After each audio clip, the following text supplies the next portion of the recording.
আমি তোমাকে কয়েকটা প্রশ্ন জিজ্ঞাসা করবো, তুমি উত্তর দিতে পারবে? হ্যাঁ, উত্তর। আচ্ছা বলো, লিপ মানে কি? লিপ মানে ঠোঁট। আর চিক মানে? চিক মানে গাল। আর ফোরহেড মানে? ফোরহেড মানে কপাল। আর হেড মানে? হেড মানে মাথা।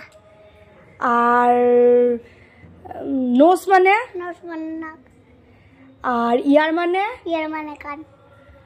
আর চেস্ট মানে? চেস্ট মানে বুকের তালু। বুক বুক মানে। আর হ্যান্ড মানে? হ্যান্ড মানে হাতের তালু। না, হাত। হাত হাত। হ্যাঁ। আর লেগ মানে? লেগ মানে পা। আর হেয়ার মানে? হেয়ার মানে চুল। হ্যাঁ। আর আই মানে? আই মানে চোখ। হ্যাঁ, এই তো। আচ্ছা তারপরে বলো তো, 7 দিনে? 7 দিনে এক সপ্তাহ, 2 দিনে না না, 2 দিনে 1 মাস নয়।